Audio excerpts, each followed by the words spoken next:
Good evening. Good morning. Good morning.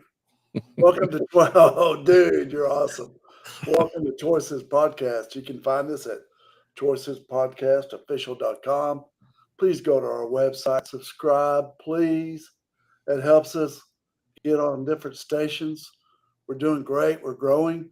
We're now Thursday morning as you drive to work. We want you listening and watching us. Get your day started on a positive note. Tonight's subject is words or currency. Oh my gosh, I could talk about this one. For days. That comes from my friend Tammy Clean, as she had the trademark for it. And she's awesome. And I always talk to her about words or currency. But also we got my man, Carcass John, who everybody loves. Carcass, how you doing? Doing okay. Speaking of currency, I want to know how much you paid for that great suntan. Hey, you don't want to know. I'm sure that tan has stories behind it. Oh my God, we had the best time ever. Because I doubt you were in your office when you got it. Hey, listen, you know what? You don't even have to go to Greece to have fun. It's all about getting your family on vacation, dude. You get them, you talk to them, you have dinner, you have breakfast, you have lunch, you get your girls, you get your wife, you go, hey, what's up? What's up? Tell me. And man, everyone just, I've suffered a lot of loss lately, and my dog died, Charlie, who was my office mascot. And that vacation couldn't come at a better time. I had a client commit suicide right before I went. His sister called me and said, hey, I just received this text. And I said, where is he? I drove over there, and he put a gun in his mouth, pulled the trigger. And then I just found out, and I'm not a sad dude, man, but one of my best friend lawyers, oh my God, this dude is awesome, in Florida. His sister's daughter was the girl killed in New York City night before. And couldn't come from a better bloodline. The girl that was killed met her husband the week she started Yale. They married, 2 kids, 12 and 14. Unbelievable, man. Evil out there, John. Evil. There's a lot of it, man. There is a lot of it. And once again, I think a lot of the wrong thing gets reported, because on my little 2-week stint, or my 15 cities in 15 days, I saw a lot of good things, and I saw a lot of people from diverse backgrounds together having a good time, being friendly with another. But I think that you're right. There is just some evil out there and we need to keep our head on a swivel, man, because we do. Bad things happen to good people too. I don't want to hear that she was in the wrong place at the wrong time. I don't want to hear that. I don't want to hear that either. That's silly. It's silly. She was hiding behind a pillar. He killed her. He let one girl go. I mean, if his name is Stuart Roth. He's a lawyer with Jay Sekulow, and we do a lot of business with those guys. And he's a gentleman lawyer, man. I mean, he said they're just devastated. I can only imagine. Me too. Well, let's talk about something positive. Okay, good. People need to hear the good. I think oftentimes we just concentrate on the negative. And I even brought that up as my vacation. I am never taking 2 weeks, dude. Never. It couldn't be at a better time. You missed a good show last week. I thought we had a pretty good one. Of course you did. So you'll have to just love you, Marcus. Matter of fact, you ought to just fire me. I'm not going to fire you quite yet. All right. I need you for the legal side, and I need you for this thing too, because I'm better with a person I can bounce ideas off of. Good. Plus, me every now and then, and that makes me think. But I got a lyric for you. Yeah, let's have it. Okay, well, imagine. I'm gonna harken back to my days spinning records back in the 80s when I was still in college, and asking Marie Osmond to dance with me. This is a song by Missing Persons called Words. Dude, did you ask her to dance with you? You better believe I did. My friends gave me $20 a piece and said, "You won't go ask her to dance." And I said, "Watch, here, hold my root beer and I'll go." And I did. I danced with her 3 dances in a row, including a slow dance. $60 richer. That's right. Don't ever challenge me to do something like that. That's not stupid. That's just silly for not taking the challenge. But I was spinning records back in the early 80s, trying to put myself through college. And one of my favorite songs was by Missing Persons called Words.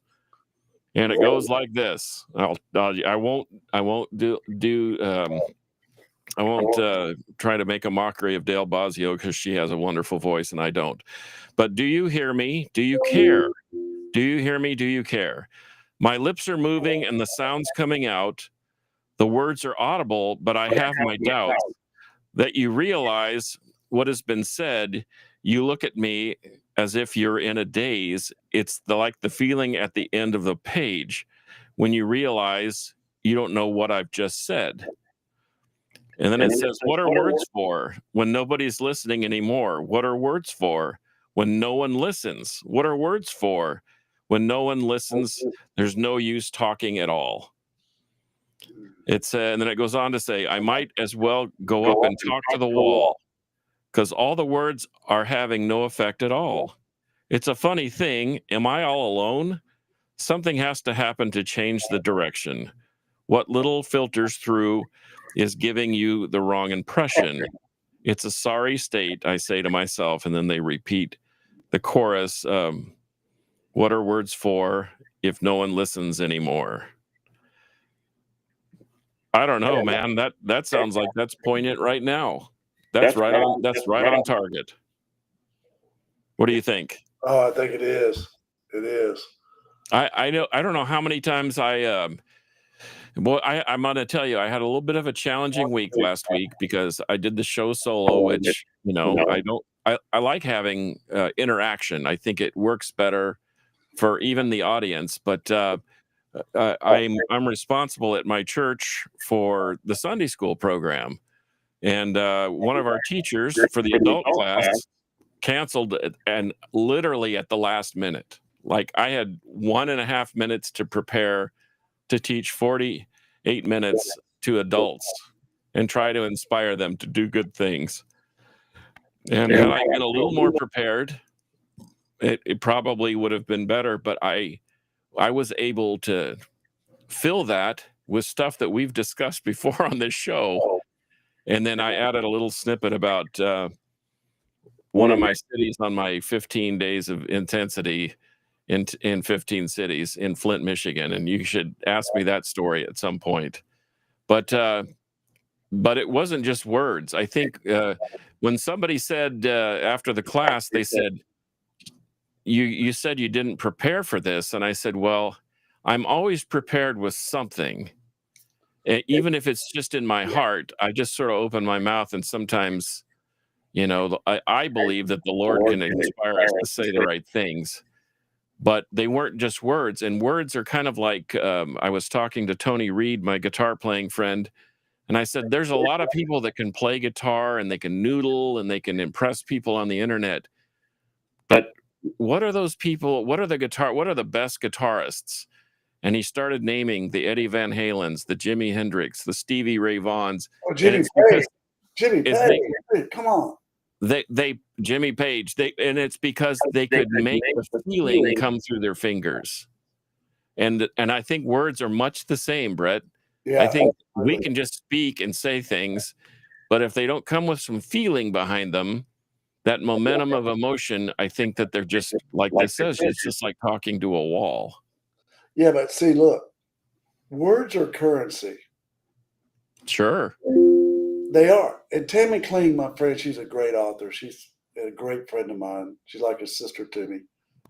Think about it. I had a lady started, we had a little drama. I had a lady start talking very loud to my wife, who we don't talk loud to each other. But she spent $1 million in one conversation. You know what I mean? Yeah, I know I know exactly what you mean. And so You mean she wasted $1 million? she wasted $1 million. She spent and wasted $1 million on somebody who would do anything for her. And the reason I say that is I wear this thing because my dog Charlie died, my lab. So I wear this on my wrist to remind me how kind to be to people because my dog was so gracious. And so if I choose to be kind and gracious to people with the words I use, I'm a lot better man, right? Agreed. And so on the vacation, we were in Cyprus, we were in Limassol, and we were seeing one of Senga's aunts, and she's close to 90 years old. We had big fat Greek dinner around the table, of course. She made me homemade tamales. They just got pulled out of the oven. And all the kids, 3 of her kids were there, and they're all 60, said they've never heard a cuss word come out of their mother's mouth. And I'm like, if she can do it, I can do it. And it don't cost me a nickel. So I'm really working on words of currency. How do I want to spend my money with my words? I want to be nice to people, I want to be gracious. And I see what happens with people that aren't that way. And it's funny. They waste a lot of money because somebody like me. I think oftentimes, and this is just my opinion, if I were teaching my Sunday school class, I'd be standing in the corner. But I think people waste a lot of words when not a lot of words are necessary. And I think words are like an investment. Yeah. You can say too much or you can say too little, but learning how to say the right words at the right time and just enough of them or just as few of them, I think is a valuable lesson to be learned. And nonverbal skills where you make eye contact and you really look through somebody all the way to their heart when they're talking. You know what I mean? Focused. And don't be looking down and don't be looking up and don't be looking at your phone.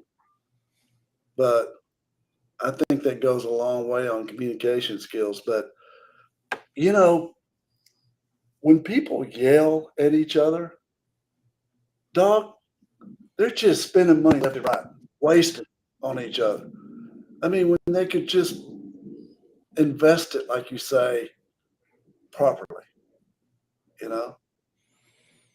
And it's sad to me.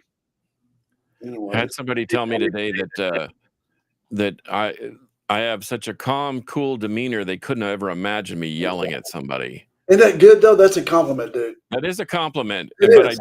I did preface that by saying, or after his comment, I did say, well, then when I've been pushed to the brink Yeah.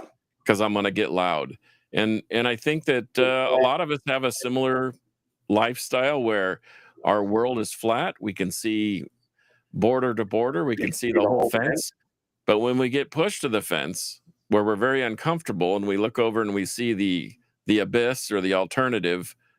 You can expect a reaction, but that's why I live my life in the middle. I don't.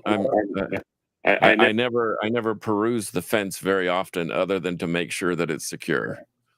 It just, my wife and I never raised a voice in 26 years at each other.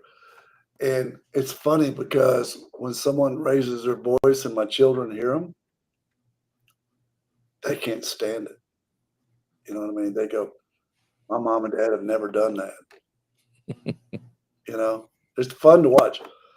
But I picked words are currency today because I saw how vicious and mean words can be and hurt somebody that would do anything for the other person.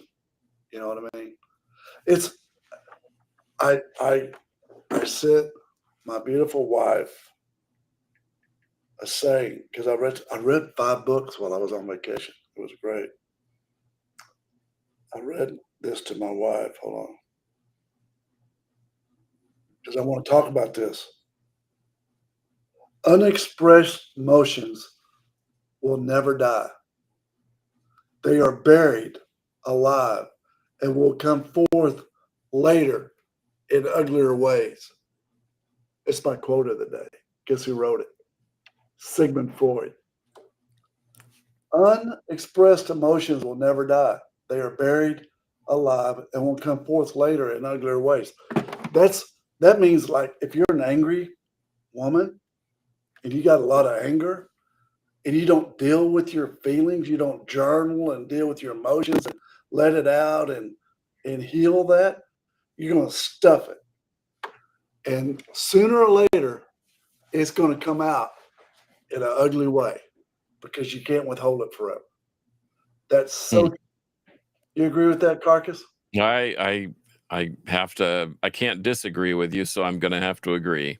No, Sigmund Freud wrote that. I don't like to harbor any animosity or ill will. I'll remember, like I said, I think when my son passed away, I made a conscientious decision not to burn bridges. Now I'll close them down, and I might reopen a bridge or two, but it's got to be a special occasion. But I think if we don't handle that anger and that emotion up front, that, to your point, maybe when that person comes back with some attrition and wants to repent or dialogue about what they've done in the past that may have offended you or made you angry, you may in fact lash out in a bad way that would keep them from doing that. That's what I'm talking about, the lashing out. You can't keep it from not lashing out. Right. I mean, you got to deal with your emotions. So that's why you deal with it on site. Daily. Right then and there. Yeah. And sometimes you need to take a lap. There's a way. Look, I'm back on this one too.